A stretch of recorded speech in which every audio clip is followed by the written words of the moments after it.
but well, we did all right. But the house is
Here I to am, here to man. talk about the return of Carlos Vela. Let me let me get this going real quick. Why can't I hear anything? There we go. Hello, everybody. Welcome back to Cantina MX Football Podcast, episode 435. Carlos Vela is back from his sabbatical, if you want to call it that. We also will talk about the Super Clásico and some other results within the league.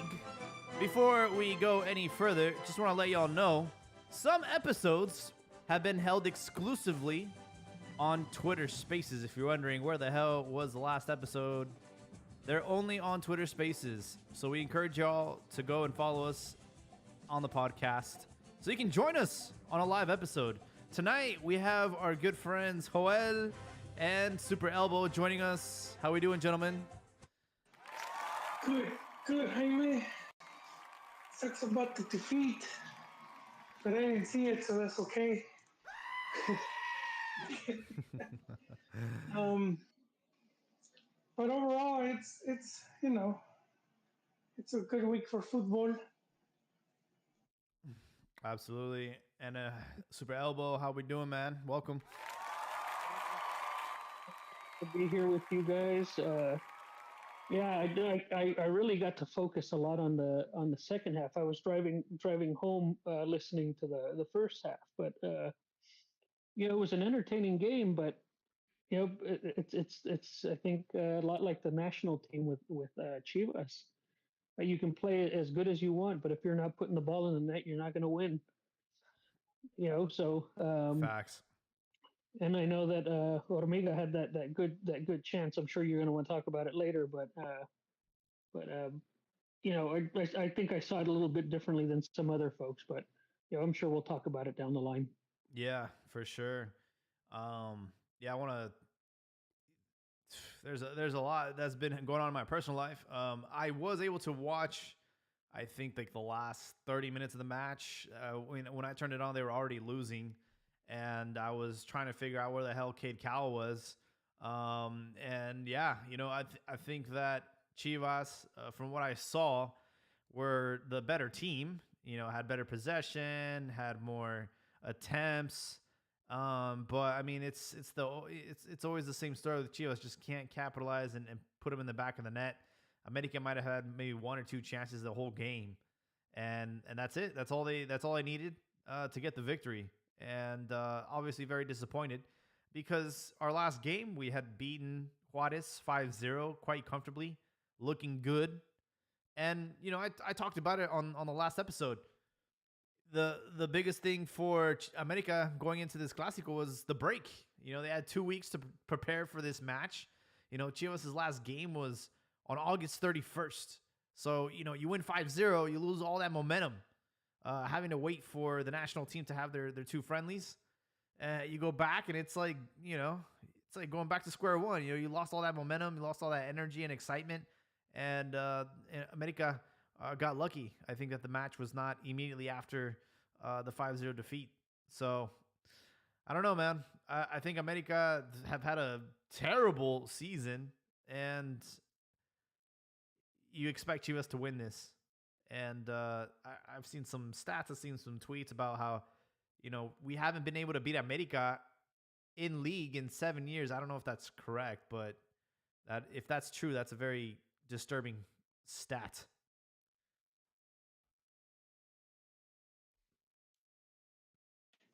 It's disturbing. I can't remember the last win, but I'm sure there was some.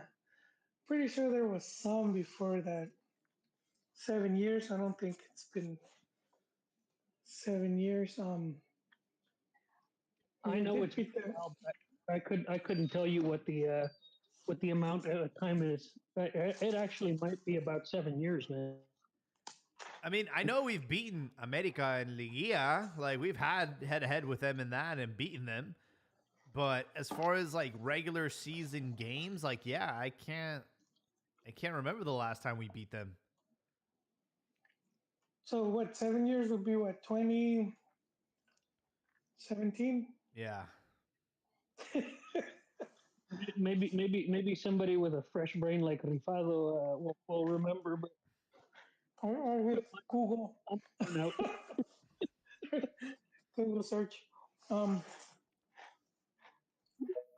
well, goddamn. No, I saw another tweet. I think you shared it, um, Jaime. The guy was crying about Chivas, about how bad the team has been doing all these years. And I'm Oh, it like, says are you? 14 clásicos seguidos sin ganarles en liga. Pregunto, ¿hay algún argumento para considerar Chivas como el más grande? Yeah. Ouch. Well, that hasn't been the case though for a long time. Um, Historically, they were, and then they had all these titles more than everyone. Mm-hmm. But shit's been changing throughout the years.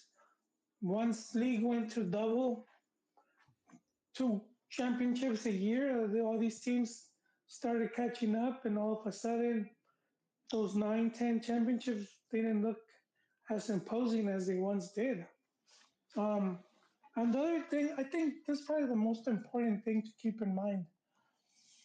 Chivas never been a big money team. Big That's the money other part. as far as like big spenders, or what are you talking about? That they have a lot of money. Like if you look at America, the club doesn't have to have money or generate because they're owned by Televisa, you know, Uh-huh. multinational conglomerate. They got money. They got enough money to feed that team. Mm-hmm. Um, Cruz Azul was the second big team to rise up, and that's the Cemento Cruz Azul. Um, and there's that source of income.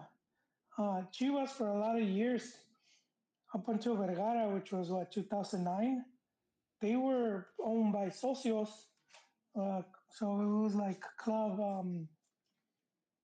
Can't remember the word for socio, man. Where's that? Ingles in Barrera commercials. Um, complete. It's We just like a member or a partner. yeah, club members, yeah. So there's the club members. You put money into the team, Mm-hmm. whatever generates at the end of the year. I guess everyone takes a cut. Mm-hmm. But even with socios, they didn't have a lot of money. I mean, Chivas didn't even own their own stadium. Um, they didn't really, and then they went broke way before 2009. They went broke around Mm. in the 90s, like in the mid, no, like early 90s when they go broke and they lease out the club to La Promotora, right? So I Mm-hmm. mean, they have someone else managing because they don't have money on the coffers.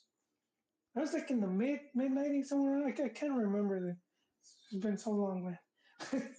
But I mean, that's already letting you know this club's never really had money, and now you have all these big corporations now coming in, and so then you had Cemex and FEMSA, who have even more money than Cruz Azul and Televisa. So now there's four teams with way bigger deeper pockets, and how are you competing with that? You know, and then once you go to foreigners, Hmm. it just opened up. It just opened up the, made it easier for the other clubs to build their teams because now you could bring in, you could bring in 10 extranjeros, and Chivas had their own policy of no. So that's the other thing right there where it's like, first, you never were a team with a lot of money, and second, you have a handicap. So this dude crying, But this wasn't a problem, all these years, well, and because other teams were still catching up. all of a sudden Pachuca, San Luis. it's a Well, yeah, problem. well, yeah, because then you wake up, you're like, oh shit, these guys, we have seven now. Pachuca, when did Pachuca comes into the picture? What, like in the '90s, like the late '90s, um, when they finally are able to stay. And this was Aguirre, right? They win their first championship, Hmm. so now they're one of the main players in not the strongest, but main players because they're able to win championships, and that's not that long either. You know, Well, I understand that Chivas have been sort of I don't know, marketing themselves or projecting themselves as, the biggest club in Mexico, and they take pride that they only play with Mexicans, but they've really been resting on their laurels for quite some time now. And you know, I think now people are starting to realize um their shortcomings, and like that, things are changing. And I don't know, like, at this point, what more Amaury can do as owner of Chivas. You know, I don't know how much influence or power, or like how realistically we can get him to sell the team. I mean, I don't think he will, but I think, there's going to be a breaking point with the fans. Like, we have a decent squad, we have really good sponsorships. We just got Amazon Prime. Like, this team should be doing a lot more than, and they should be able to beat America, especially the fact that America's been in really bad form. Like, at a certain point, bro, you gotta look at the ownership and be like, can we do better here? We've tried to improve every other aspect of the club, but what about the ownership? yeah, for me, the ownership they've done a lot of mistakes, but at the end, it's just come down to, do you have more money? That's what it comes down to. Can you afford to lose more money?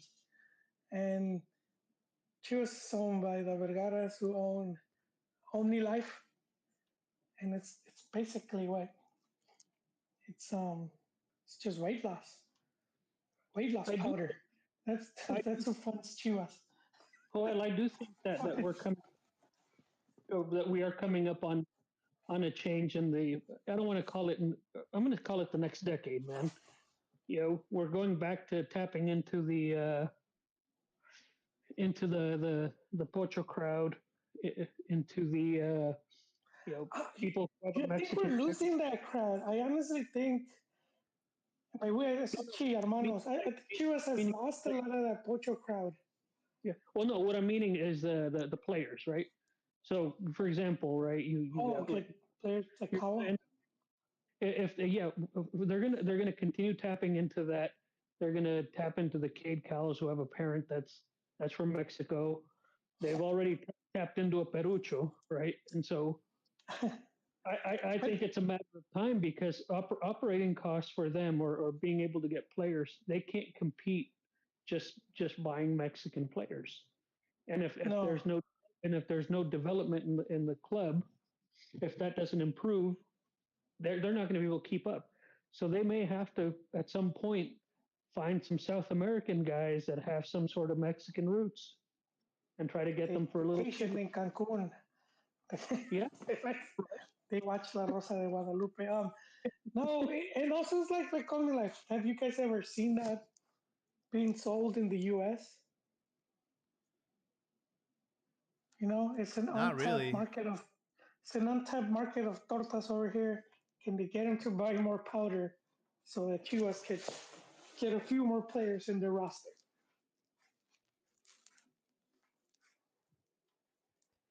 I hadn't heard of it, Yeah, man. man. Yeah, not even Chivacola when they so we're supposedly they make the remember you guys remember early on he does Chivacola. He banned the sale of I soda remember in the that. stadium. Oh Yeah, yeah, yeah, yeah. you couldn't find it anywhere, man. That was so I went to a friend's house. He had like a six pack he brought for I Meds, wonder. and I I was wonder trying to who made steal that one. soda. He did. No, I know, but like, I wonder He, what he, company he used. I mean, it's not like he well, actually because they were doing drinks as well. because Uh, like how you every two yeah. seconds you hear somebody promoting their new tequila. Like obviously they're not. Oh They, yeah, yeah. like they're paying a company to white label like their shit. So I'm wondering like Chiva Cola like who actually made it. Could, maybe What is it? Fanta or something. I don't know. That would be Coca Cola. It was that Mex brand, Jarritos maybe. Maybe yeah. But hey, man, all I'm trying to say is we should be able to beat America in league. Like, you know, I don't know why we can't do it. We haven't been able to do it in such a long time. Well, just the main thing. America, it's easier for America to build a stronger squad, especially from one season to the next. Just more trial and error, you know. And America can easily offload 3 4 players.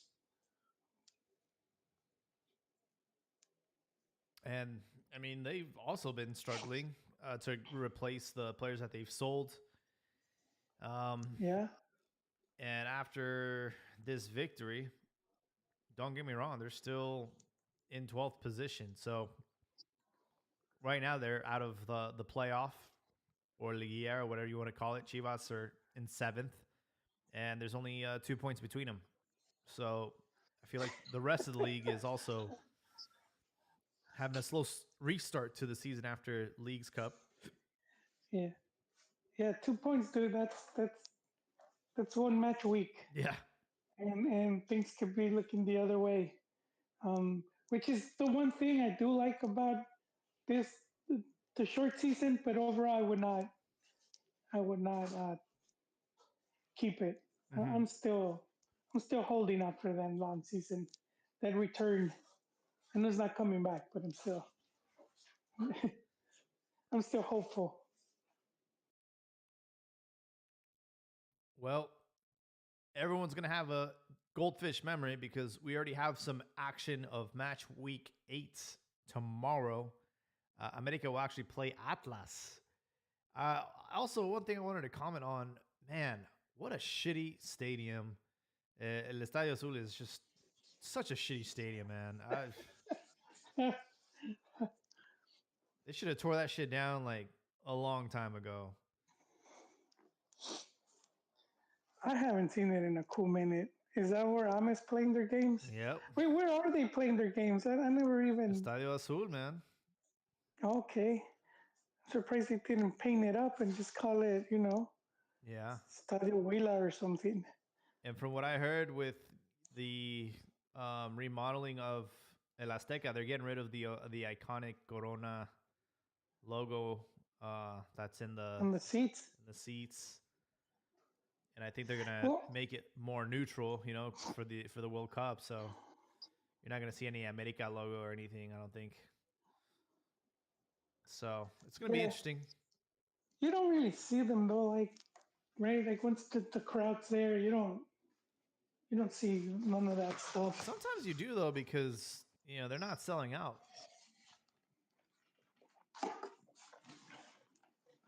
You don't think there'll be sold out World Cup games, Jaime? No, I mean like right now you can see Oh how yeah, yeah. You'll yeah see the ads there. Yeah, yeah, dude. and Wait, so Cruzul is playing at Azul Stadium too. mm-hmm.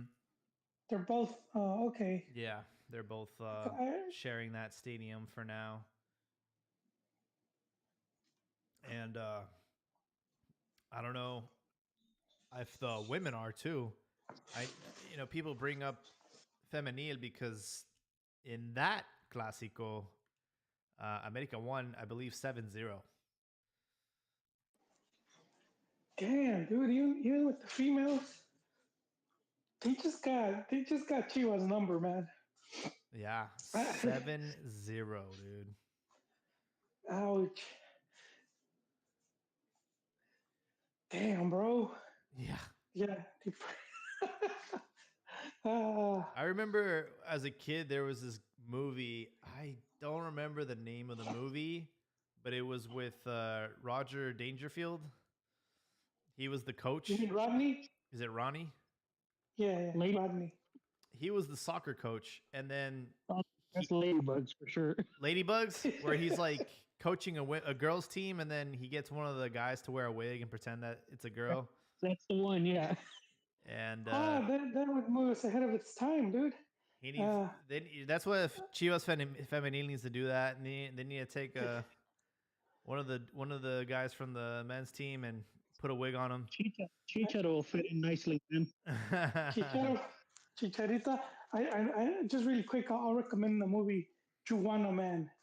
Uh, it's, it's similar concept with basketball. I think I've heard of that It's one. Yeah. dude, it's pretty good, man. Dude gets suspended and then he wants to stay active, so he joins a women's team. Mm, Yeah.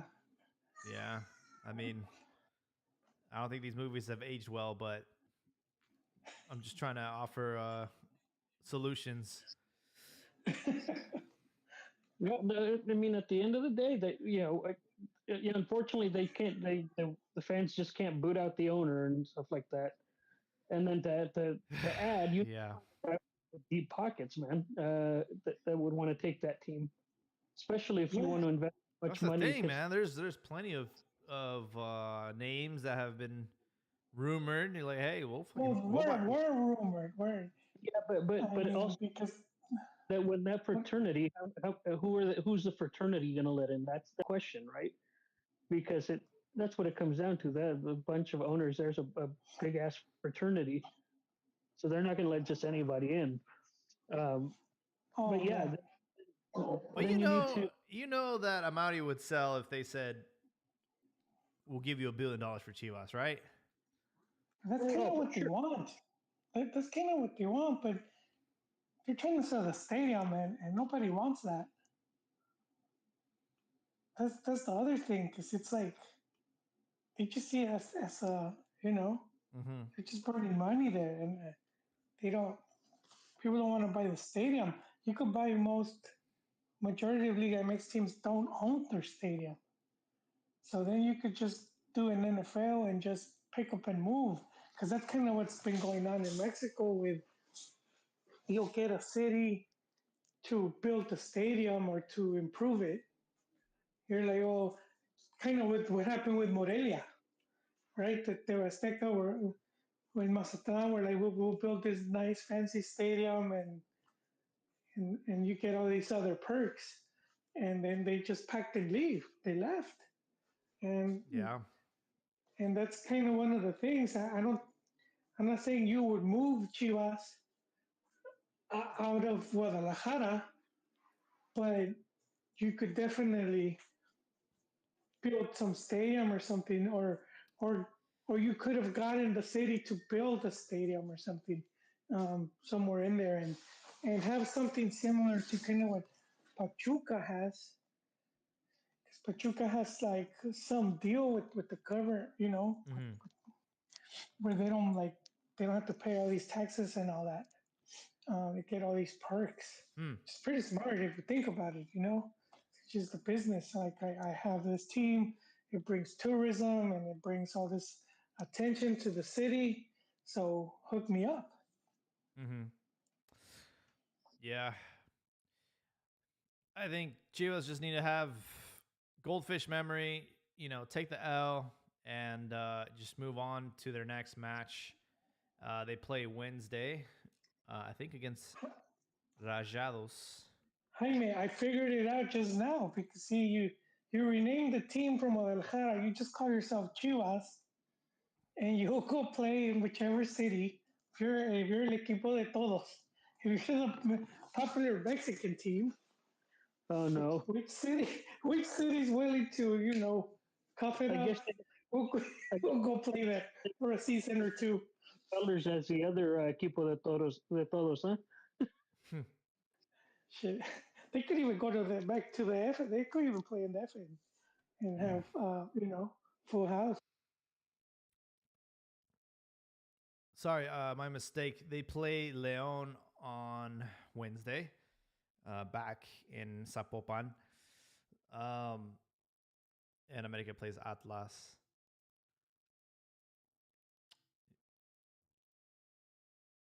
I'm gonna go over some of the results real quick, and then we'll talk about Carlos Vela because that's a very interesting topic. Things kicked off on Friday the 13th. Puebla beat Querétaro 2-1. Atlas beat Pachuca 2-0. Tigres beat San Luis 1-0. And Juarez, with a man down, beat Mazatlan 1-0. Necaxa over Pumas 2-0. Toluca a 4-0 ass whooping against Tijuana. And Chivas former player Jesus Angulo scored 2 of those. And Marcel Reese scored as well, youngster. What else did we have? Let's see here. We had Cruz Azul beat León 2-1. And Monterrey beat Santos 2-0. So those were the results. Wait, was there Puebla? Did Puebla play? Yeah, they won. They beat Querétaro. Chepo. Chepo ball. Yeah, the Chaponeta still going. Okay, just that was my main concern on the other teams.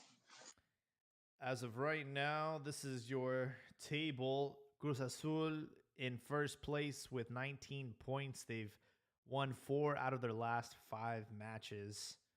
Absolutely on fire. Toluca has 17 points. They're in second. Tigres also has 17 points. They're in third. Monterrey has 16. Atlas in fifth with 14. Tijuana with 14 points in sixth. Chivas with 11. San Luis with 11. Puebla with 11. Necaxa with 10. And then from there, you have Pumas in 11th place. America in 12th. Mazatlan in 13th. Pachuca, wow, in 14th. Santos in 15th. León in 16th. Juarez in 17th. And Querétaro in last place. There's only them and León who have failed to win a game so far this season after 7 fixtures, which is pretty sad.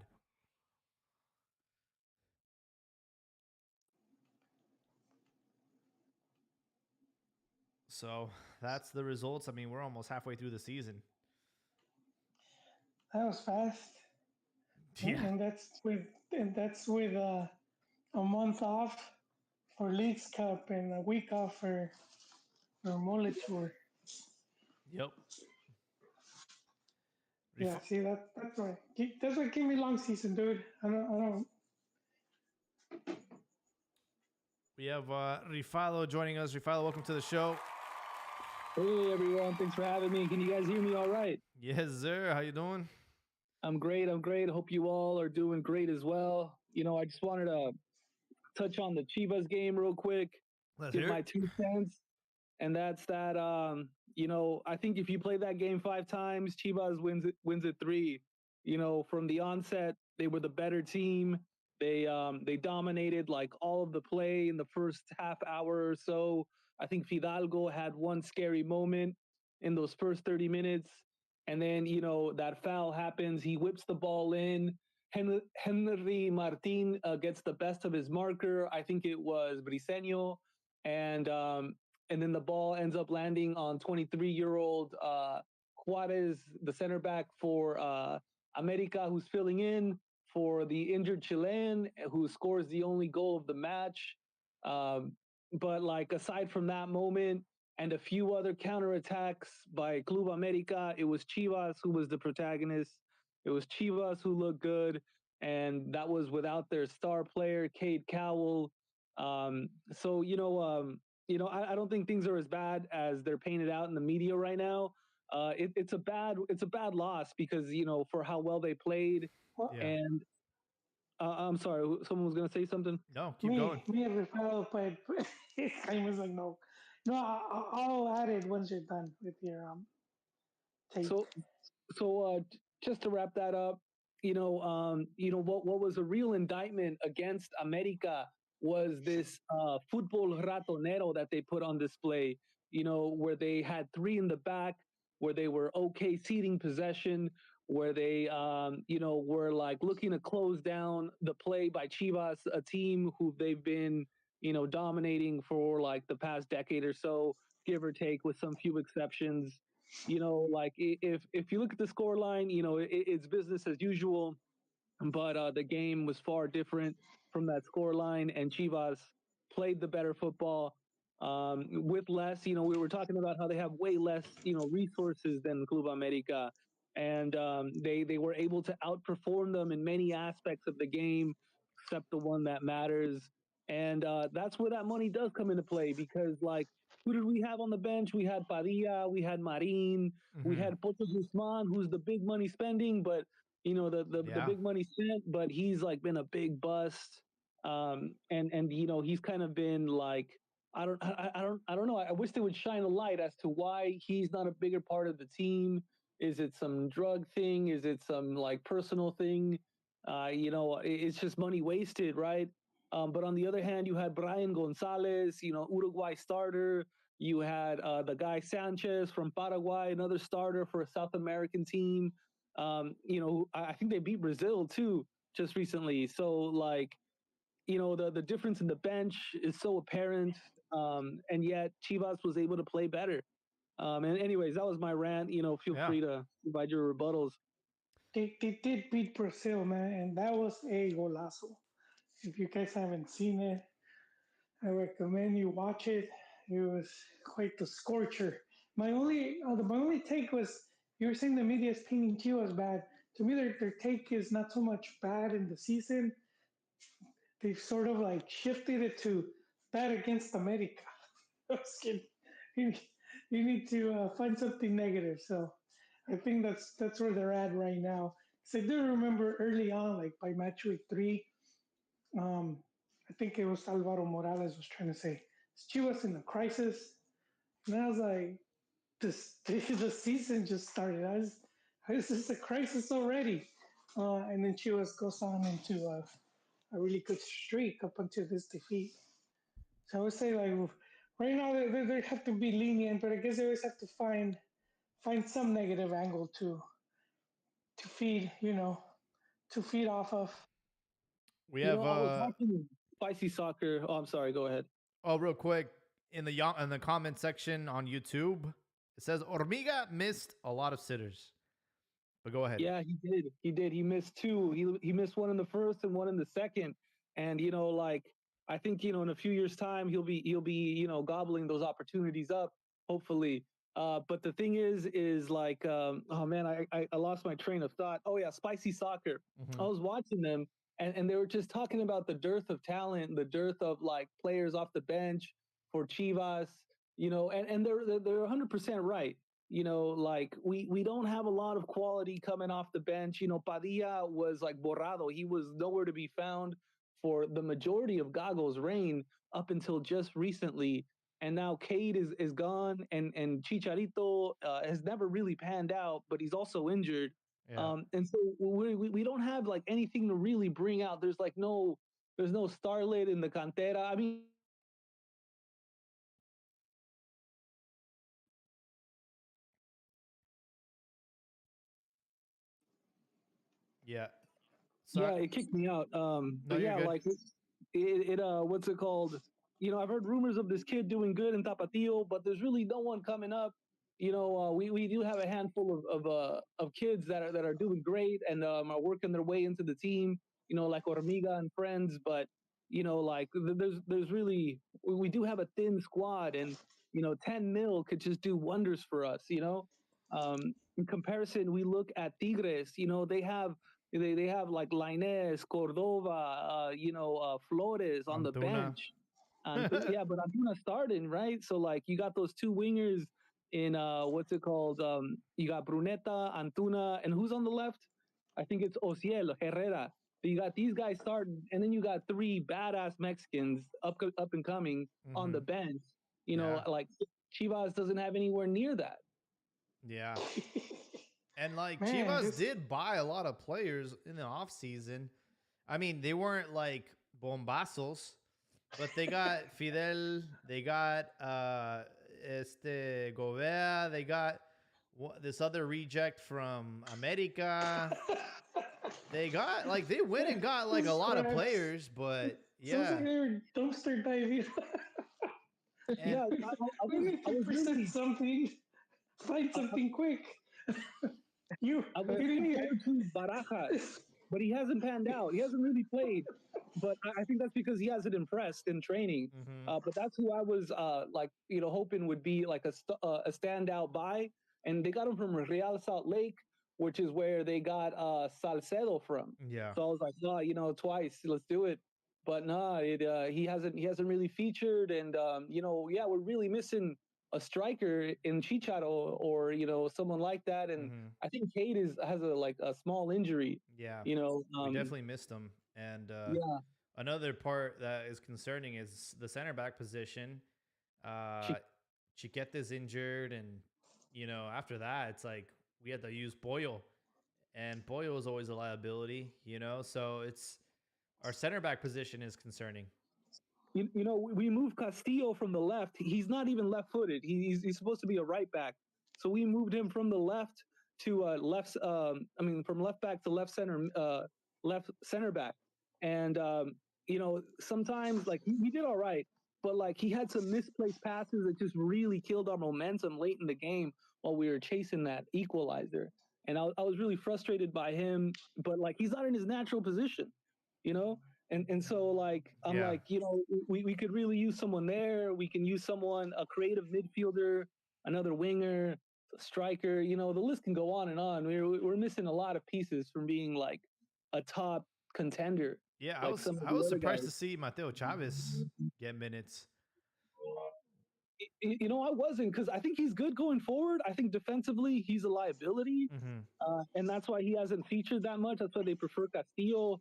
I think I'm saying his name right. It might be something that sounds like Castillo. It's our left back, right? Hmm. But I like him. I think he shit the bed a while back, and he's still recovering from that. Um, but yeah, it was a great game. The score line, just doesn't reflect what really happened on the pitch. I wanted to be confident, but then you gave that whole rant. now, now I'm beginning to doubt Chivas even. Can you even get? It's Are you, like are you it's missing all these parts. It's like this player had to be put over here. It's like you have to take a screw from the other tires to put it on the back wheel because we lost. It's sort of like that. Yeah. No, it's this team is well, one or two injuries away from being a bottom feeder, bro. It's sad. Like at any given moment, we lose. Losing Chicharo hurts, Yeah, and these all add up, bro. Like you have a game where you don't have yeah. Chicha, you don't have Cal, you don't have Chiquete, and all of a sudden, bro, we look fucking toothless out there. and and it's a shame because the team has been playing good, so it sucks yeah, that the in spite of these setbacks, we outplayed America, Club America, the bicampeón. Granted, they've been playing like shit Yep. this whole season, but like it's still America. It's the same players, Yeah. bar a few exceptions, and we outplayed them. Right? We had like more shots, more possession.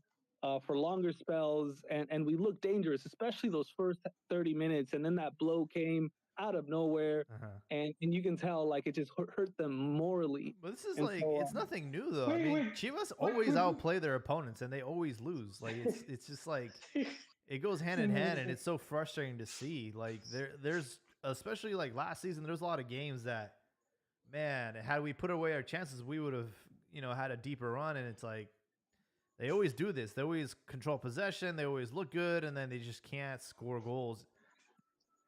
I was just thinking about what Rifado said a moment ago that 10 million would go a long way with Chivas. I was just thinking 10 million's like average Mexican players, man, because of the cost for to buy some players to get to come to Chivas. It's just Yeah. it's Fidel free. Ambris was 10 million, and There's 10 million. they said no. The last time we won a title, Joel, I don't know if you remember what the amount spent was to to get the players I to mean, do think that, about right? Pizarro. Pizarro was how much? Pulido Pulido was too. Like just on It those two was alone was yeah, over. it was about 50, 60 million, and the okay. Pulido one was because he was like 11 million, and then Pizarro was about 15, and then you had Gallito and you had Cooley, You you had had all these guys, and Cota. You had yeah, and all these guys were league champions. You weren't getting, you weren't just getting the which like if we could contrast to. Orbelin. Yeah, Yeah, those dude. were really good. But if you contrast that to the recent, when Pelaez came and they spent about 50, it stayed a night because these guys they weren't even in the national team. And they Exactly. were like, I think the market might significantly change in the next month because I did a count of all the kids that played this past weekend alone. Uh huh. And not just like score goals, but just played. And under 23 players, Mexican players, there was 32 in total. Wow. nice. That's 32 excellent. That's a being lot. yeah, I, and I, I'll come up hold with on. a spreadsheet, in the next weeks, like for every week. I think, I think that's what I'm gonna try to do. But there's 32 kids. I'm sorry. You Go ahead. you need an intro for Rifado doing the youth report Yeah. or Talking about kids, yeah I breaking think I news. might You have know, something. Hold on. Let me see. Ed? Let's see. Oh, here we go.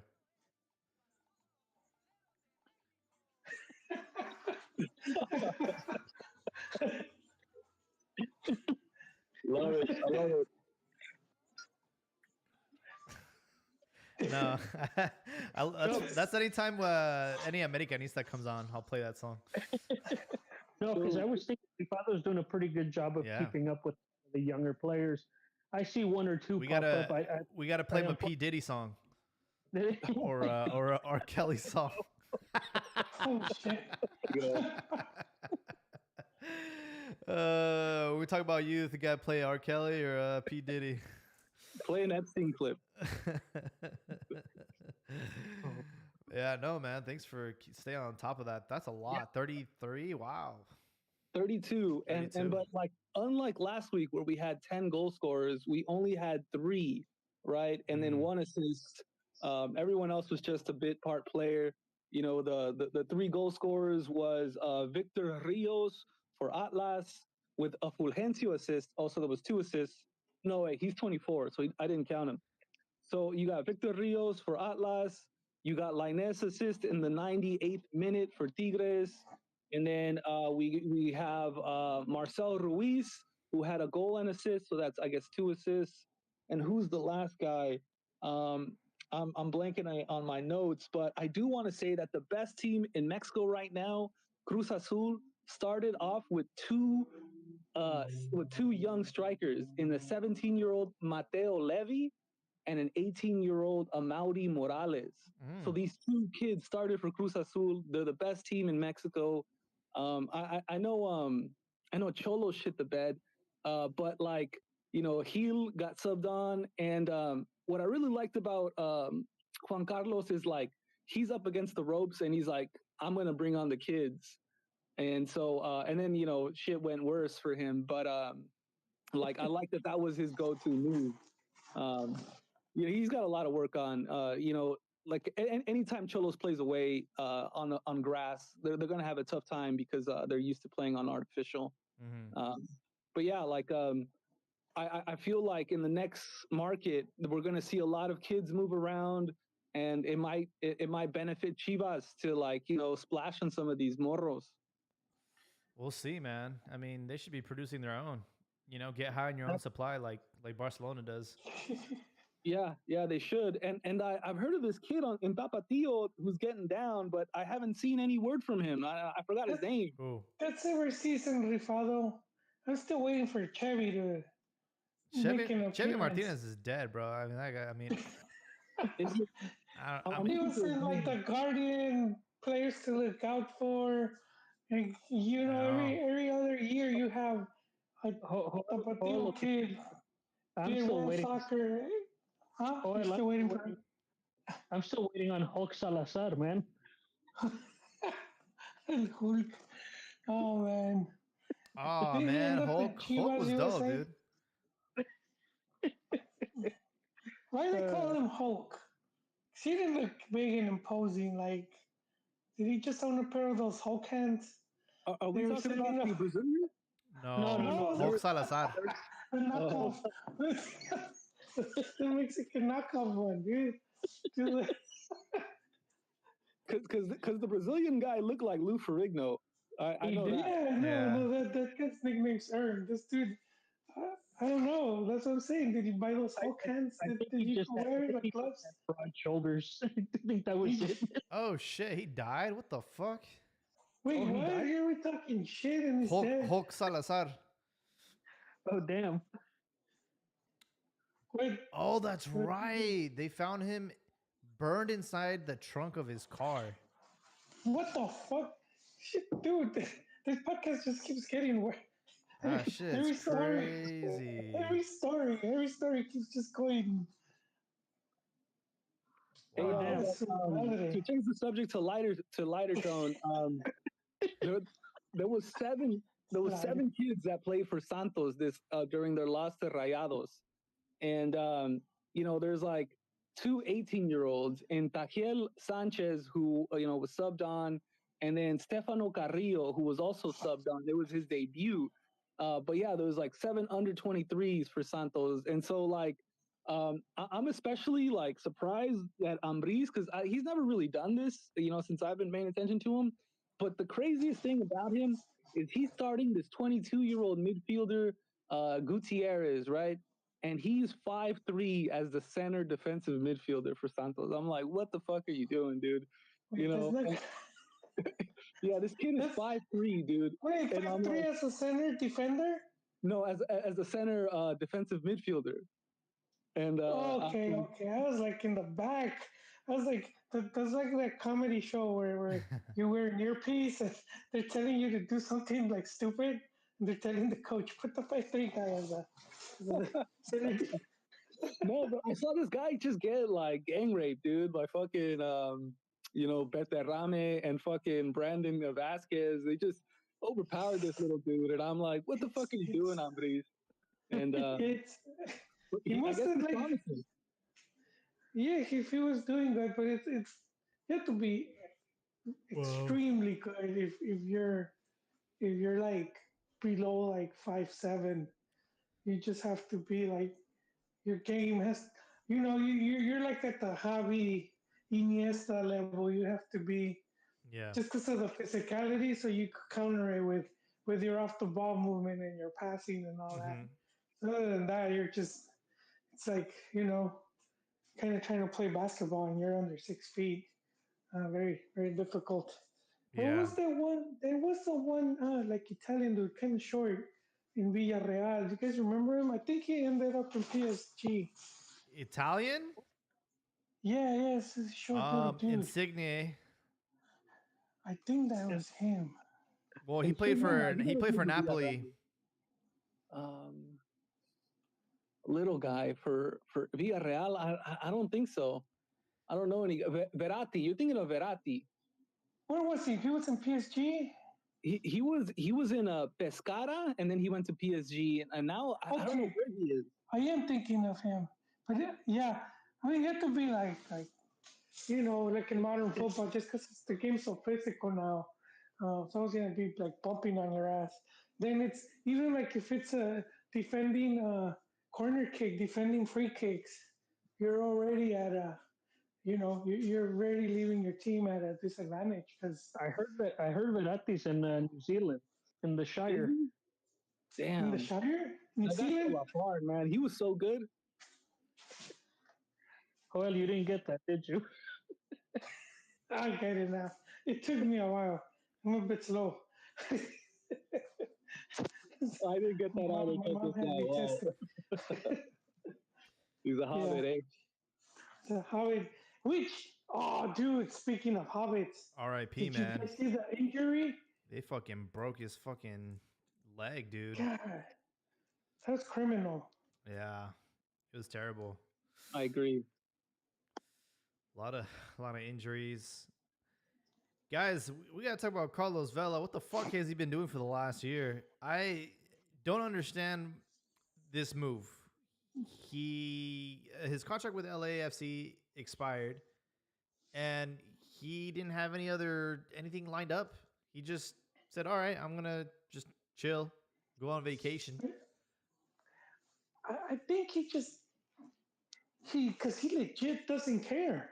I know. So, so I don't think. And I I was think that like, I'm just confused because it's like, okay, his contract expired, and I don't know, MLS rules. Like, why are they signing him now? Like, why is he coming there was back? like a window, like there was some sort of window opens. You Like know, I this is in my head. This is how I picture his meeting with LAFC at the end of last season. Hey man, so yeah, your contract's expiring. What do you want to do? I don't know, man. I'm just do I have to like make a decision right now because I'm kind of bored and my wife keeps telling me about going to travel, so I think I'm just gonna do that and I'll let you know if you guys want to sign me down the road, just like give me a holler.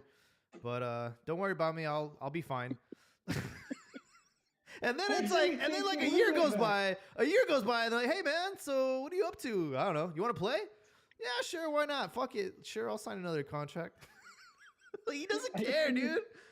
No, he could doesn't. use one of those Chelsea cars. You know, I do think because he's still like a very uh, well known player. Still attracts a lot of attention. I no doubt a lot of Liga MX teams would have gone after him, and I'm pretty sure he just told his agent like just no, like don't even pick up the call. Because we heard like I never heard any rumors, just like a slight rumor that Chicharo might try to convince him or some bullshit like that. Uh huh. But he knew that was never happening because this guy's making like he was just making too much money for Chivas to even bring him. But I do think that was probably like pretty much how you said it. He was like, I'll still play, but not now. You know, I'll play when I'm ready, kind of. I need a So sabbatical. my I need to take theory a day. is that they couldn't keep him as a designated player, and that's why they're just like, hey, let's just like not sign it. Let's not re-sign him because he's gonna want too much money. Let's give him another, And right now, their designated players are Buanga and Giroud.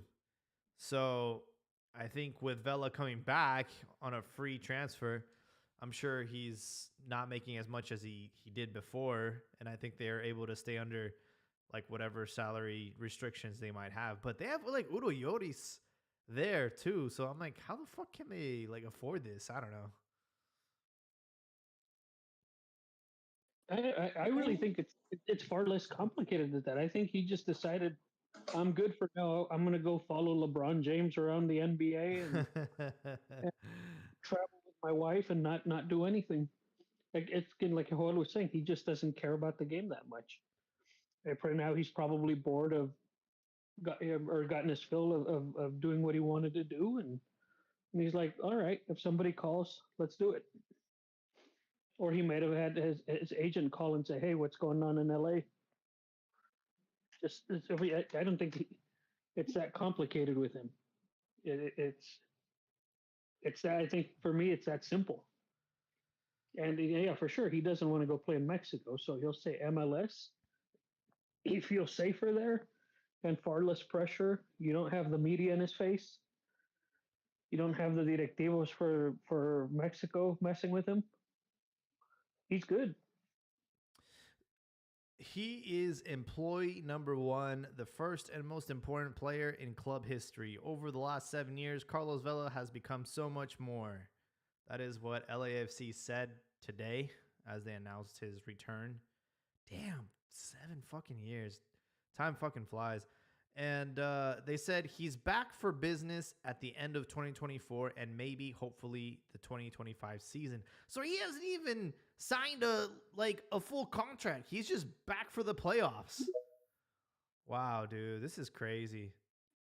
The luxury of being a free agent, right? You can sign wherever and whenever you want, as long as it's not during the playoffs.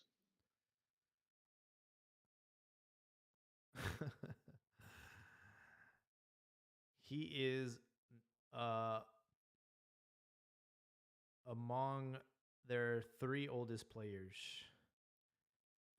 Is he 35 now or 34? Yeah, he's 35. Okay, so I could see where he's he's going to sign contracts for a couple months at a time. Yeah.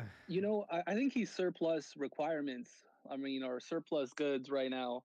I've seen LAFC play sporadically, and they're good in the attack. They're great, right? It's in the defense where they're lacking a bit, and so I think it's kind of like a weird signing. I think it's more for depth, but I don't think they need him, which is what stands out to me the most. Yeah, it says that they signed him through the end of the 2024 season. So it's like, I don't know. I think it's so weird, right? Because aren't they, like, isn't it towards the, like, isn't their season ending soon? Or am I tripping? Yeah, I think they're a little more than halfway done with their season, and then playoffs. And then, I think they're one of the favorites to win it all, though. Them, Miami, Columbus Crew. Wow. I don't know who else. But I just kind of have like a peripheral view of MLS. I try to look for the morros and stuff, but I haven't kept up. But I do watch like Fútbol Americas, and they were listed as one of the favorites to win it all this year. So maybe he's just going to be part of that championship season as his last hurrah. Yeah, it's so funny. Last season there was this big buzz with Messi going to the MLS, and shit, dude, I haven't heard from Inter Miami this season. I know he got injured and he hasn't been playing. I don't know if he's back yet, but yeah, dude, like I don't keep up with MLS at all, so it's I don't know, it's weird, man. I think Carlos Vela is like he never liked the game. He just did it because he's good at it, but he always saw it as a job. And I follow him on Instagram, and he's just always on vacation with his wife and his kids. I'm like, good for you, bro. Like he doesn't need it.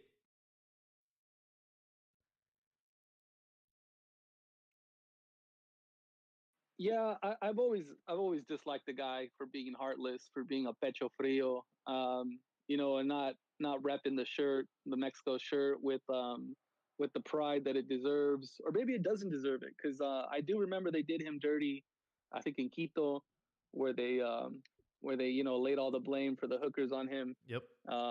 And I don't think it was ever the same after that. But I think this guy's a pecho frio, and I think him taking a year off is just part of him being a pecho frio, and the talent wasted on this guy, should have been bestowed on someone more worthy of it, because he does have amazing technique. It would have been really cool to have seen him return to Liga MX. I mean, return. He never played. I know he was part of Chivas's academy, but I would have liked to have seen him. And I know he was never going to do that. So, yeah. I'm sure people will still want to see him return to the national team, but I don't know. I think that window's closed for him.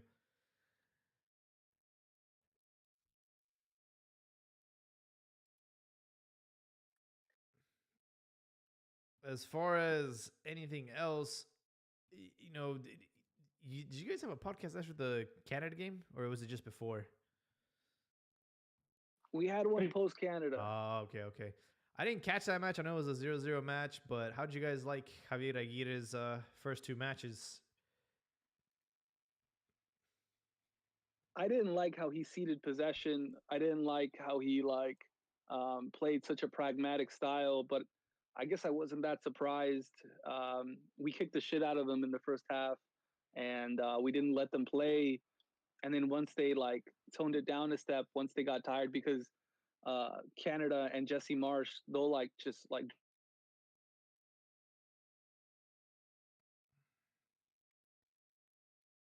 Oh, I lost you there. Does Rifado have Ron's internet? Yeah, I guess so. But yeah, I didn't like that we played a pragmatic style, and then but once they got tired, we were able to get back into the game, and we were able to close it out with some dangerous opportunities. So kind of lukewarm, kind of lackluster, but a game that we didn't lose against a strong opponent. For sure. You know, there has been some overseas activity for players in Europe. Cesar Montes, officially player of Lokomotiv Moscow.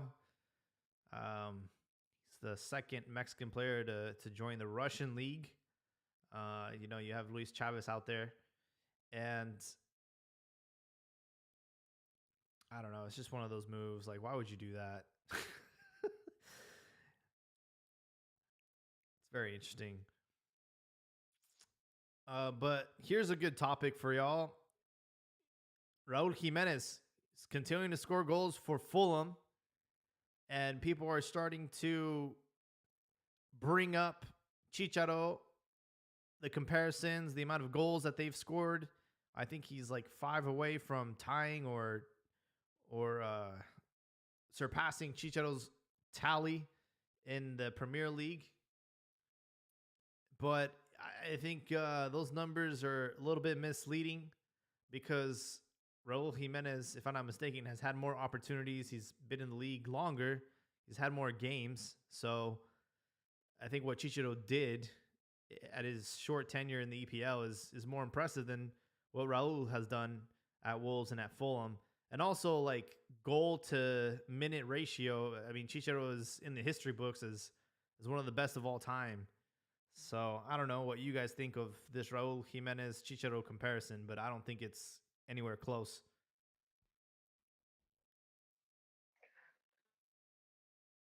I don't know, man. I hate comparisons like that, man. But Raul has done his, pica piedra thing, man, and really worked hard to get to to to get to where he's at right now. And certainly he's not at a top team, but he's worked very very hard. Uh, if you're comparing types of player, Jimenez is an overall better player, but I think Chicharito, uh, was very impactful in a top team. As soon as he got to the club, uh, when he got to Manchester, then when he got to Bayern, and then even had some bright spots at Real Madrid. But you know, Jimenez, I think Jimenez has earned some praise in the work that he's done. You know, I don't know. I just find it difficult to make these sort of comparisons, man. I agree. I think context is everything, and we have to put into context that Chicharito was playing sometimes as a sub for arguably one of the best teams in Sir Alex Ferguson's Manchester United, compared to recently promoted teams like Wolverhampton, or relegation fodder team like Fulham. Fulham. Mm-hmm. So he's not going to get, Raul's not getting served up the chances that Chicharito was. And if he was, he probably wouldn't score as many, because that's not like his game. I know he had a stellar couple seasons with Wolves, but if you take those out, he was never like a double digits, or hardly ever a double digit kind of goal guy. He was like a 9.5 who will play for the team and help with the build up play. Um, but yeah, two different types of players playing for two very different kinds of teams. It's hard. It's like apples and oranges, really. I don't think it's a hard comparison. I think one player has played for some of the biggest clubs in the world with some of the best players in the world of all time, and the other one is just a great goal scorer, very talented. But when you stack up these two careers, bro, I mean, one of them is one of the greatest Mexican strikers of all time, and the other one is just the one that we have in the current moment that's had a decent career. But I mean, you can't really compare the two. I agree, but I wouldn't call it decent though. I think it's been pretty good. Because he's already up there.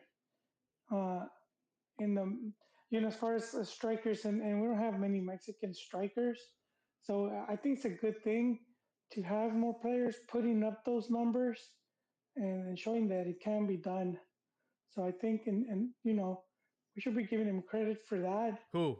instead of huh Who? like the media, Raúl Jiménez. Oh, okay, okay. The fact that he's putting up those numbers and he's showing that Mexican strikers can get the job done, and it not make it seem like just Hugo and Chicharo were just like one-off type of things.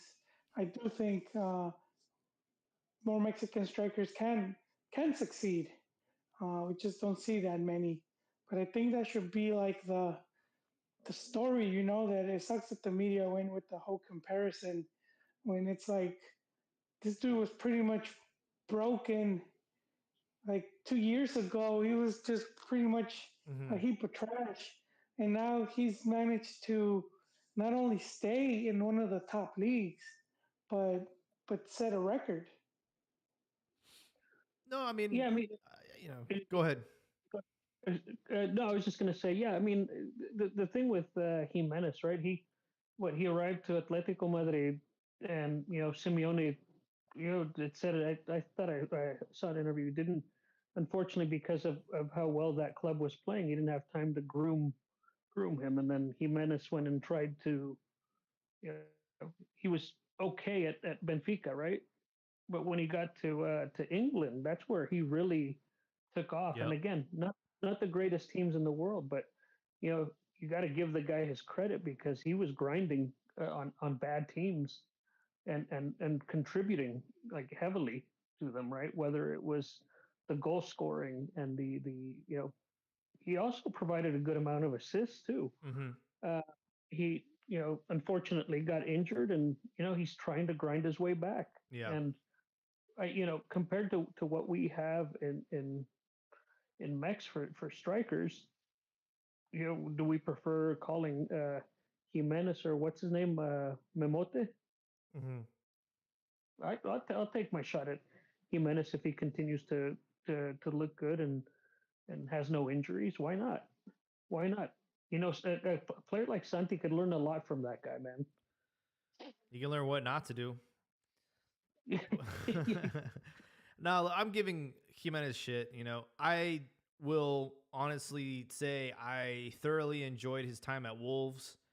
I was getting that same excitement that I used to get from Chicha, waking up early on Saturday mornings or during the week and catching a game and expecting him to score a goal.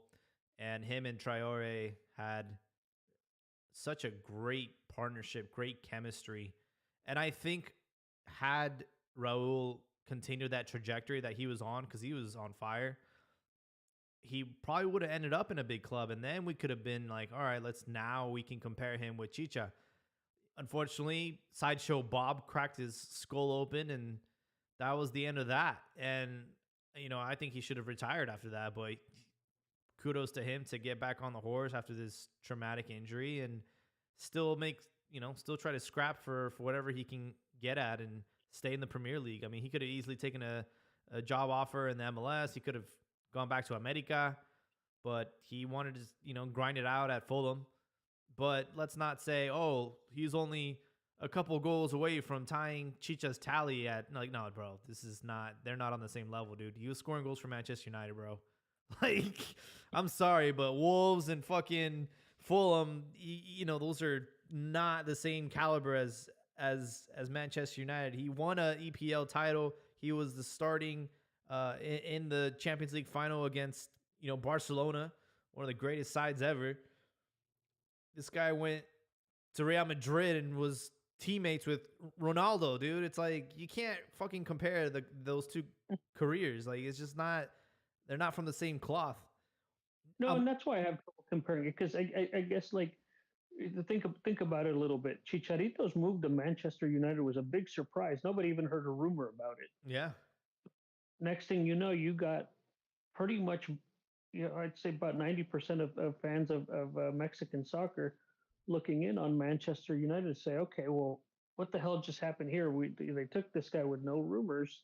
What's he going to do? And he drew a lot of attention. Mm-hmm. This was expected, and that's where you give Chicharito a lot of his roses too, right? Mm-hmm. He captured the hearts of freaking not just Mexican fans but Man U fans, and unfortunately, Dreyfus got in the picture, and Yeah, and now he's le lavó el coco and fucked his wife. yeah. Well, damn. But even before Dreyfus, he had a bit of bad luck with coaches that just didn't like him. Yeah. Which was Van Gaal and Moyes. Because, and I forget the German guy, takes him to Leverkusen, and he had a really great season under that coach. Roger Schmidt. Yeah. And then I think that guy got sacked. But then he goes to Sevilla, and I think that was the bad move for him. Yeah. And then he goes to West Ham, I think, or Yep. and then Well, West he Ham, was fucking Moyes. He was where? He went to. Oh man. He went to Vela at some point. So where yeah, Manchester United player, and then he got loaned out to Real Madrid. Went to Yeah, Bayer Leverkusen. Then he Yes. returned to the EPL, West Ham, and then he was doing fine there. Yeah. And then he Don't they bring Moyes to they brought West Ham? Moyes back in. He's like, I'm La fucking. valió madre. He's like, I'm fucking out.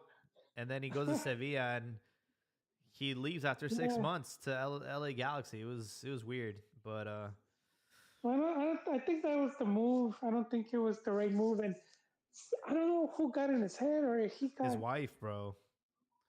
You think it was his wife? Yeah, because he had that fucking YouTube page, naked humans, and they were blogging their life. What was the one complaining? And that she there was no like, Uber Eats? "Oh, I can't get Uber Eats in Sevilla. They're Oh fuck! I'm like, you fucking lazy bitch. Like, what do you do all day except take selfies, bro? Like, fucking That cook, seemed like dude." that seemed like she got in his head of like, you should have this or that. She was a and- model. She wanted to go to LA and It's like, yeah, right. She's thinking live herself, that lifestyle. And Yeah, because he does that phone call. It was very telling when he's talking to his dad. yeah, starts And crying. he's saying like, yeah, it's over. And it's like, why are you seeing it like that? You know? Like he still had plenty of career Yeah, ahead of him, and he sort of defeated himself. yeah. He, Yeah, it was weird, dude. But I'm looking at the numbers right now. Raul Jimenez has 33 goals for the Mexican national team at 104 caps. He is number 6 as all-time goal scorers for the national team, just one behind Carlos Morcillo, who's number 5. Luis Hernandez has 35 goals, number 4. Cuauhtémoc has 38 goals. Jared Borghetti has 46, and Chicha sitting at 52. So Chicha has scored 52 goals in 109 caps. And Raul Jimenez has 104. So he's only got 5 more caps difference and about 20 goals. So yeah, dude, I mean, you can't compare these. And Raul hasn't even scored in the World Cup. ouch. He did score that Panama Chilena. That's it. That's got all the he's got. ticket. That's all he's fucking got. That's all they can say about him. That's He, it. he bought the ticket for us, man. He did. He and La What a goal. Momia can live off of, and Gio can live off of 3 iconic goals. They can just Jaime, get a we would free not drink have- anywhere, any bar they go. I Yes. scored that fucking goal. Yes, I agree. Poor homie. If I saw Gio at a bar, I'd be like, "Hey, bro, what'd they do to like fill your thigh again after Pollo fucking ripped out your fucking like, dude, left a hole in you, man? Like, Fuck. what they pack that in with, like hamburger helper? Like, what is in your thigh now, bro? Like, how do you recover from that, dude?" Yeah, but running into Geo at a bar wouldn't be a surprise, man. Don't worry. They just disappeared, huh? Gio, like not even hosting Gio's anything. worse Like than just Vela. You know, at least Vela's like, let me just make let me get my W-2 for the year. But Gio's just like, fuck it. He's probably stalking Belinda. I don't know. Oh man, he He owns didn't a recover restaurant in from LA, that. no, with his brother. I thought he was a I bar. think No, his older brother. he had Oh one in shit, Barcelona, I think. Yeah, yeah, there was the restaurant. Who knows if that's even still around, man? Yeah. That's not an easy business. Maybe he's just getting No, fat. damn. Just getting fat, living the good life. Eh? He's helping Jonathan with his OnlyFans. He fixes the light. He's he's, he's the fluffer. he's odd. That's Hey, crazy. fellas, did He you buy hasn't that? he hasn't Did you pay for played the monthly subscription? he hasn't played in 3 fucking years, man. He just quit. Wait, how old is he? Do you guys know? He's I the don't. I same think he age must as be like Vela. He's 35. 35. 35. Mm-hmm. Yeah, He he could have just had like 3 more years, so 6 years career he though. was partying too hard and just decided to hang it up. He didn't want to put the work in. Simply, yeah, I could say I could get tiring for a lot of people just having to do the concentraciones, all the traveling, all the living in hotels. For a lot One of thing, people, Bro, a that player's just gets career is so repetitive. short, man. Like I would if I was doing one thing. that for a living, dude, they would have to carry me off the field, bro, and be like, I'm not like there's a Well, guy keep in in Japan that's like in his what, 60s still playing professionally? Like it's crazy. I'm serious. is he Shit, the owner of the team? he's the owner. They bring him in for penalties like at the end of the match. No, but keep in mind too, Geo in that class became big stars in Mexico after that World Cup Mhm. when they Wait, won that the World Cup. on the 2005. Yeah. Yeah, Yeah, yeah. it's under 17. So they were 17 years old, and that's nearly 2 decades of being Well, and he was already, I believe he was already in Barcelona. he was yeah he was He, already at Barcelona. I think Vela after the tournament got bought out for Arsenal, Yeah, right? yeah, they did. Gio Well, joined they bought the out. Messiah at 13. Yeah, Yeah. 13. There you go. He was playing with his dad's team. He he didn't get bought out because he was 17. You just pay formation rights. Okay. Like you can't sign a contract with a club until you're 18. So yeah, under that you can change clubs, but whoever buys you, they just pay like a formation fee. So King Kazu is 57 years old and is still playing professionally. Damn. He started his career at the legendary Santos, Brazil, in 1986. Man, probably 1986, play with, bro. probably got to play with Pelé. Damn near. Like an amistoso, dude. I'm not even joking. Let me see. But he's still playing, man. Damn. And you got fucking bums like Gio. I don't want to play anymore. I wonder how much money. I don't. Who knows, man? I don't think he had come up in unless he invested in crypto or something. He's There's also players that Dutch like fund. once they're like not hitting the levels, like those heights, like they're like, what am I doing? I'm a fucking joke. He was an Hang it American. up. he was at America, but he wasn't Unless they told playing. him, And that yeah, injury, like he probably wasn't Yeah, he like probably. hitting anywhere near the speeds that he was supposed to, and he's then he like, I don't can't want to take end up players in. on like he He's used like, to. Yeah, he probably like, I'm out. After that, he's like, I'm out. yeah, he didn't want to He's already got the end up bag. in. He's like, I'm not trying to have uh, Dude, a Gullit. gender change. They fucking, Pollo No, fucking. Gullit. Jaime, you don't want to end up like Gullit playing Gullit He's on Peña. indoor. He's Goalie's still playing. indoor in what is it, Mexicali or TJ? I think it's in TJ. Yeah, the indoor team, right? Yeah. He's still playing, He's- dog. He's just dude, trying to he's pay for only- his beers. That's He's what 34, bro.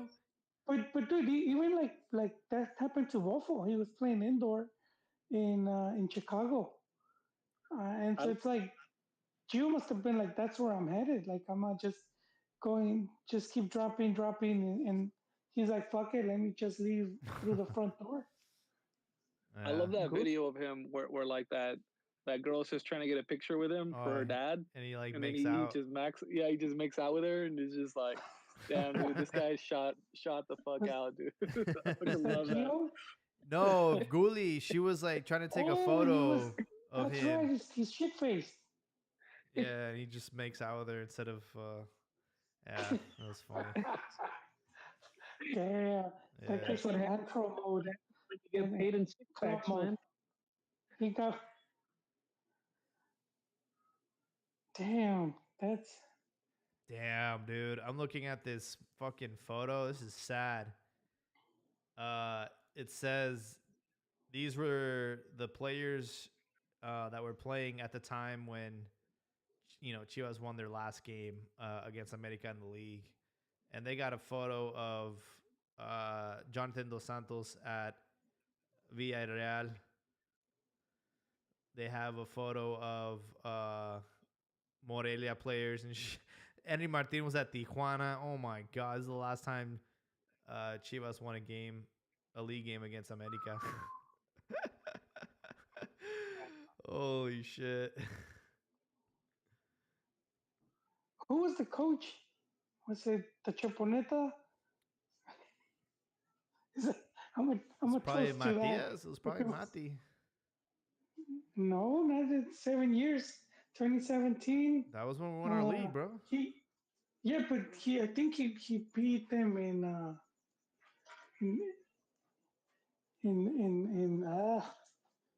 It had to be Mati, bro. What the hell? No, you're right. I thought it was 24. Well, because he came in. He came in right after. Speaking of Mati, this is very, very interesting. I'm reading Sven Goran Eriksson's documentary bio. He passed away recently, and I still haven't gotten to the chapter where or the Mexico chapter, but he did coach Matias Almeida Lazio. at Lazio. Yeah, that's so cool. Shit. Yeah, I think Mati was well liked. He was like a fan favorite over there. Yeah, it's I thought that was cool. I wonder how much of an influence Sven was on Matias's, coaching career. But Sven, dude, like from so far what he's shared with everybody is that dude was a fucking player, man. I'm like, damn, bro. It just goes to show, dude. If you got money, like that's all you need. Because I don't know if you guys remember what Sven looks like, but that dude had the worst hairline. Fucking. He looked like a young Mr. Burns. Yeah, exactly. He's over here like cheating on his wife, slamming like Italian actresses and Swedish models. I'm like, God damn, like I wonder. That's on the book because you just sold it. I'm like, maybe is that in the bio? Is that on the bio? Yeah, dude. That's oh he's, shit. He's got a bunch of. On my Amazon list. It's a good book. I'm enjoying it. I want to read those tacticas. what He, tactic did employ? you know, he talks about like how his style of play was revolutionary, and that's why he was able to get the England job. He was the first foreign manager to coach England. I'm like, damn, that's kind of crazy if you think about it. And Yeah, I did thought it was very interesting that at the time, because he spent a lot of time in Serie A, he said that if if you were a coach in Italy but you were a foreigner, you weren't allowed to um, sit on the bench during matches. Like you weren't allowed to coach your team, basically, which that's is a crazy shit. So we had to like sit in the stands he and had to then sit in like, the stands and like do the walkie-talkie thing, but he wasn't allowed to coach the team.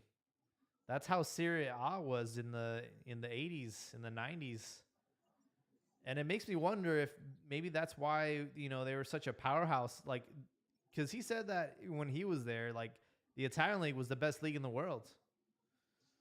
well, yeah, they had the money, so you had, these car companies, and they had all that money, so they would buy all the top players. It They makes would sense go too in cuz there I and mean, just, that league had Maradona, had Zidane, had yeah, Ronaldo, had Platini. Vieri, had Platini, had Carlo Ancelotti, like it had all these fucking Batistuta, like, you know. Yeah, yeah, Cafu. We had, So it's like these other. by them locking that league down with not having foreign, or you know, deterring foreign coaches, like I wonder if that was part of what made Serie A so good.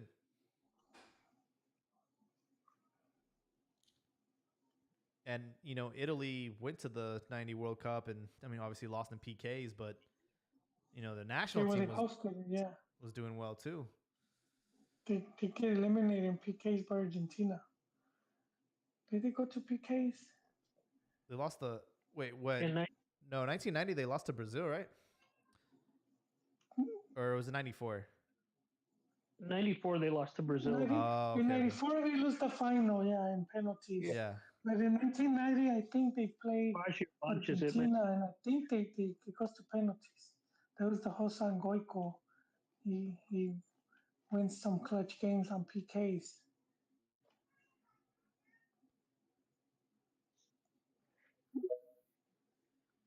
Yeah. Anyways, it's a really interesting book. Highly recommend you guys check it out. I have a Kindle, so it only cost me $1. But yeah, I mean, I cannot wait. Like, I'm trying not to skip ahead, but I really, really want to hear what he has to say about his time in Mexico. And I really hope that it's a chapter. You know, maybe he might not even talk too much about it, but I want to know how that fucking came about, and everything that he learned about coaching in Mexico, because that was like one of the most random fucking like coaches we've ever had. No, he definitely mentions it in the book because I know there was excerpts from that Mm, that were put out, right? So, so you'll get to that point. mm. But yeah, I won't ruin any of it for you. But yeah, has he talked about the Sven imposter with the two women yet? No, he hasn't. But he did say he did say that up until he coached England, most of his private life was not uh you know brought out to the public. Like the journalism and media in Italy were very respectful of that part of his, you know. And when he got to England, like the press Oh and the yeah, the media just they tabloids. don't give a Yeah. fuck, dude. Like he's like, yeah, like they would be at my house, they'd be everywhere. Like I was always surrounded by, like, I never had a private moment in England. And like his love life, like that's where it all came out, like that he was, you know, hooking up with all these, he was married and he was, you know, had all these like side pieces and stuff, and like, damn. What was I gonna Yeah, say? but the Suns. I think he wasn't like really bothered in Italy, because in comparison to some of the other people in Italy, this dude was probably really tame, man. Because like, what was the owner of AC Milan, Berlusconi? he would have like bunga That was bunga fun. parties, like straight like orgies with Oh, like maybe yeah. even underage women flown in from like Africa, or Damn. like all kinds of shit, dude. Like so much Damn. crazy shit was going down in England, dude. They probably thought this guy was just running the mill, and then in comparison, in England, they're like, oh, he's a playboy, you know. But yeah, dude, you hear shit from like Ronaldo and Berlusconi, like that these guys they were doing some crazy shit in Italy back then. Yeah, I can imagine. I'd rather not, man. Not Sven. So any did his clone write the forward? That would have been tricky. Forward.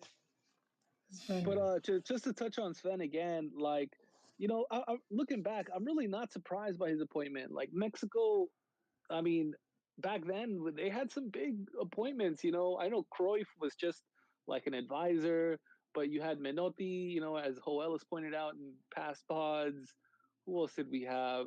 Even Tata is a big figure. He got Argentina to 3 finals, right? Like I don't know, Mexico's had some big names. Well, they had damn, Bora. the Brazilian, no Brazilian coach, Big Phil, Filipao. Oh yeah, He yeah. was gonna sign, and he's talked about it. There's interviews where he said that and he said his only concern was with the physical aspect. You know, that he said like some of the players that you need now, like just the bigger, faster players. But he was ready to sign on the dotted line, and the FMF went with La Volpe. It's almost like the Scolari? same thing happened. Yeah. Yeah, Yeah. yeah. Yeah, Nike flew him in because Max was with Nike, and I think they had him on contract too, Nike, some type of sponsorship. Oh. So I think they fly him Mexico out made the right choice with La Volpe. with La Volpe. Yeah. I don't know, man. World Cup winning coach. Who knows? I'm But curious with what Scolari can do with this team even now. Like this guy, he's got a big cloud over his head since that 7-0 with Brazil in Brazil. But before that, yeah, that's right. he coached that legendary Portugal team. I think they The lost Euro? against they lost against Greece in the Euro, and then 2004. he won with Brazil in 2002, I think. Yep. So he does have like a lot of wins, some crazy losses, but he's got so much experience. Like this guy, Was I he think he the would have done coach for something. the Chinese team that beats America in the Clubs World Cup? Probably he did coach in China. Gun Su or some shit like that. They had like all these Brazilians. You're like, what kind of fucking team is that? And you look at the roster and they got like Love and what was the dude that was in Real Madrid? Rob, Robinho. They got those dudes. I, first I was thinking easy win for America, and then you look at So that fucking team. he won the World Cup in 02, but bro, you could have put a fucking paper bag as a coach and they would have won that shit. They had such a great squad. I don't know, man. I mean, it was France, bro. France was fuego back then, dude. And they had 2002. lost in '98 to yeah, but it's the same France. No, wasn't it No, France? No, they lost to Germany. Or they beat Germany. Oh, they lost to Germany. They beat Germany. Oh, they beat Yeah, Germany. yeah. I see. Some people say '86 Brazil was one of the most talented, and they didn't win. I mean, I get what you're saying. They were just so stacked with Rivaldo and But Ronaldinho and Ronaldo. Brazil went to like 4 or 5 straight World Cup finals? Like Three. 94, 98. What about who was it? All three with Cafu, man. Whoo! That's crazy. And he plays it as a sub, dude. He only got to play that '94 because the defender gets injured. Mm-hmm. I don't know if it's his senior. I don't know his name. So he gets thrown in. Imagine you get thrown into a World Cup match. You're facing Brazil. But what a player, Cafu, man. Hey, don't discount what Scolari did in that '06 cycle that we almost hired him too. He took Portugal to the semifinals of that World Cup, man. He did. Well, then Mexico plays him. La Volpe plays Scolari in the group stage. In the And he group beats stage. us with the bench. And Yeah, we were in and the what same did we group. have? We had fucking Kikin Fonseca. Hey, he Dude, scored we against. also Bravo. Yeah, this guy Scored gets a Portugal. goal that got him a contract at Benfica and didn't do a fucking thing. Oh my But yeah, god. I mean, that I that love was me the, some Fonseca.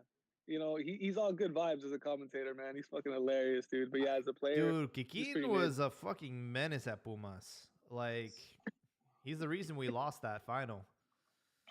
And then he goes to Cruz Azul, and I don't know. It wasn't the same. Kikin. Yeah, well, that was Hugo's Kikin, man. yeah. That was during the Hugo era. He kind of blew him up, and then La Volpe utilized him well. Yeah, that Mex team was lacking strikers. Like, Yeah, Borghetti was getting a little bit older and got injured against Iran, didn't he? I don't even remember, dude. I was at the game. I think I think it was against Iran, and that's why they were playing more of Kikin and Bravo and Guille, because I think that was the first cycle they brought Guille Franco, right?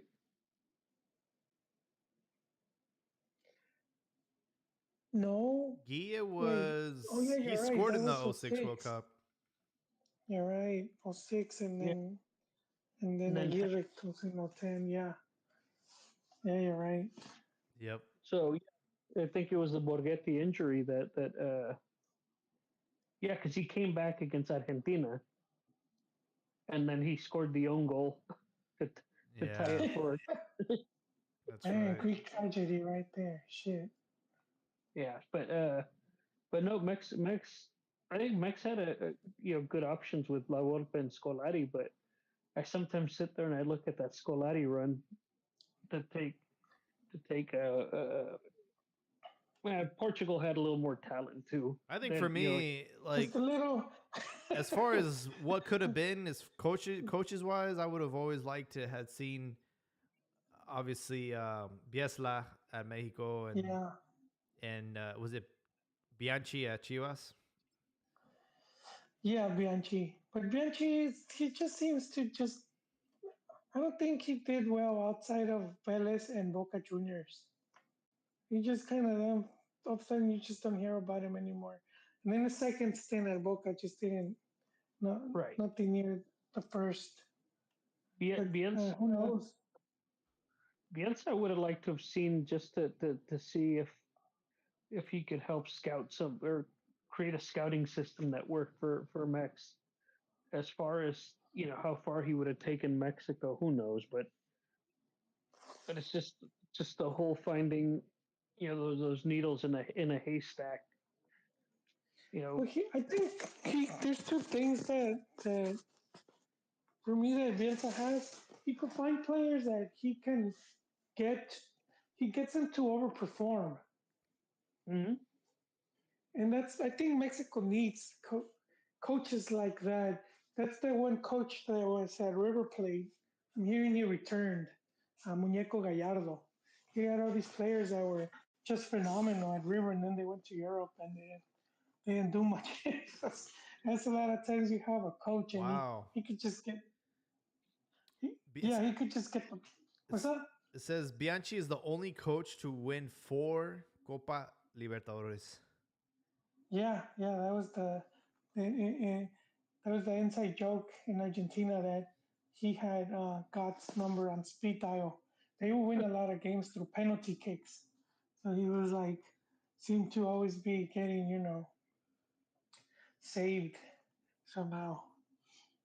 That's crazy, dude. And 4. he won the when they play the European team, the Intercontinental Cup. I think he won it twice. Yeah, it says that he's the only coach to secure 3 Oh,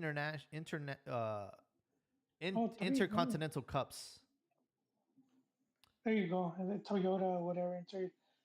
Yeah, Guardiola and Carlo Ancelotti also have won 3. yeah, but Anche, Bi- Bianchi's are more impressive, dude. he's he's more modest squads. I mean, he had some talented players, but Yeah. those other dudes had like the pick of the litter. This guy had to make do with whatever, you know, Yeah. some of the players they could just find. Um, yeah, he was good. He could have been at Chivas too. He actually came to Mex and interviewed, and for whatever reason, you could probably blame my boy Nestor.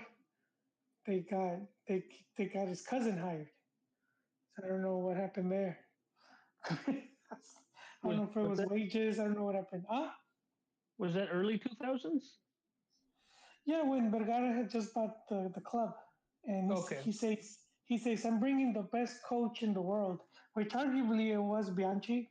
He won everything in the Americas, and then he beats the European champion. So you got a case. And then when they unveil the coach, it's They, Yayo de la they, Torre. is Which that why Yayo has that surprised look on his face all the time? he did. All of those dudes seem to have it, like kind of constipated. That was fucked up though, man. Vergara kind of buried that dude just because he hyped shit up so much, and then he ended up going with him with that pick. I don't know what. I don't. I would like to know what happened. I don't think anyone has asked Nestor about that. Like from where I've heard him talk about his time at Chivas as GM.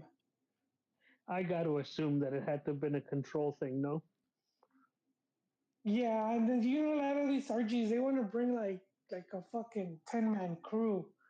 I'm bringing in the goalkeep coach, the fucking utilero, fucking the hype man. They always bring in like when I was remember hearing when Almeida rising, it was like you're in an airport with like five other coaches. I was like, what the fuck? I remember telling the dude you're just taking the piss. And he was like, no man, it's there's fucking pictures. And and then yeah, he had his whole squad.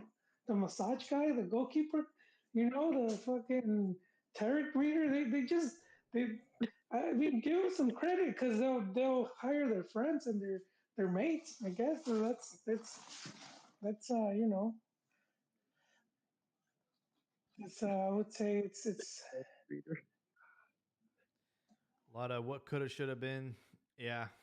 But I think yeah. those, yeah, it would have been interesting to see that with Bianchi at Chivas. yeah, Bianchi at Chivas. Wait, do you remember when Galindo and the guys, this was Galindo's Chivas that puts the hurt?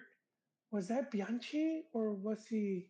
No, it wasn't. I remember it wasn't because the coach that spits on Bofo had to. He Yeah. came to Mex to apologize.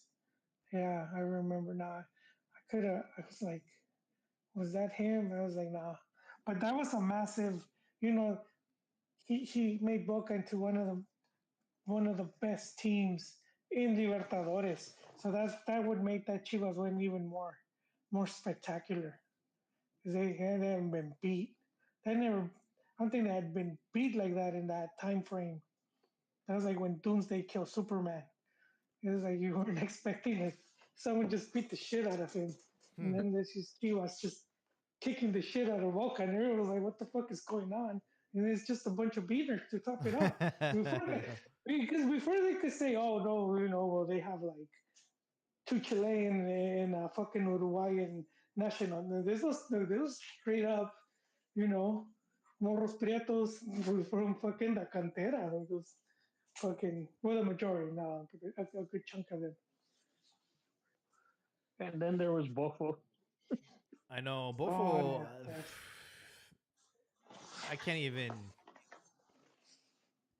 I can't even think of what he ended up doing. Like what he ended up doing in that game was just like, bro, how do you even imagine that? That is out of this universe. yeah, at the Jalisco. Did Yep. you guys? I don't know if the podcast is with. Jaime, you're probably gonna know, but he talks about that game in Buenos Aires at the at the Really? at the Boca Stadium.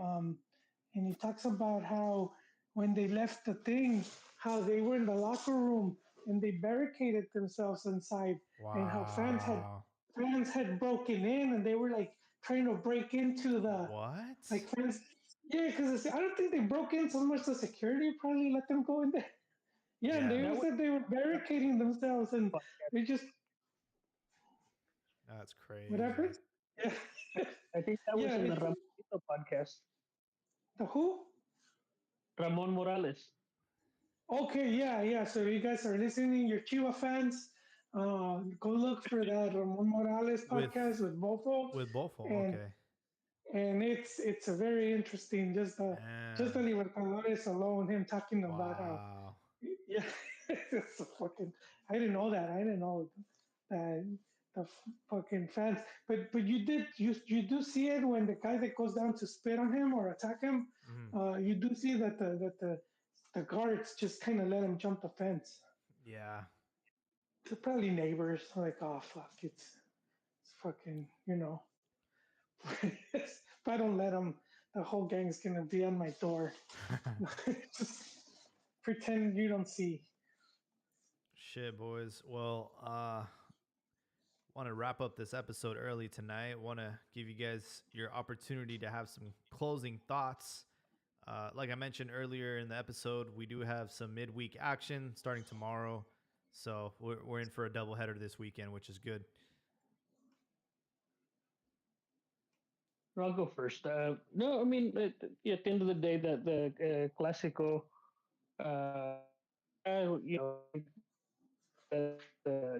play this and that, but at the end of the day, America put the goal in the net, and that's just the bottom line, man. And that's their victory, and they get bragging rights. Uh, no excuses. At least on my end, that's just the way I see it. Hopefully, you know, Chivas plays that way against Leo. Like they got Leon next, right? Mm-hmm. Uh, you know, maybe get back on the get back on the winning side and start trying to move forward. Like you said, have the mind of a goldfish. Put that thing behind us because it's how it is, man. Yeah. Uh, Out of it for a little bit. So, I think, oh, that's why I think I could already hear Gago's speech to the team saying you lost the Clásico, but I've lost in World Cup finals. I lost in Libertadores finals. It's just it's a, no pasa nada, dude. Don't worry. Not not a fracaso. That's true.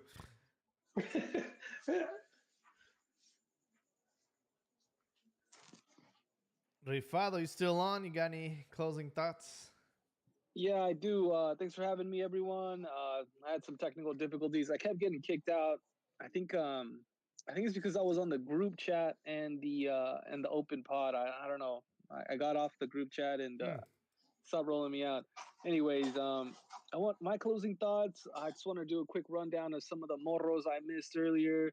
So Querétaro, the Super Camotes, their only goal of the game against Puebla was scored by a Juan Robles, a 20-year-old. It was his first appearance, and it was a baptism by goal. So kudos to that guy. Um, let's see. Stefano Carrillo, a striker, 18-year-old. He debuted for Santos. He was subbed on late on when they were looking for that goal. Unfortunately, they didn't find it. Let's see, who else do we have? Clever Castillo, 19-year-old winger for Toluca, debuted against Cholos, against that win.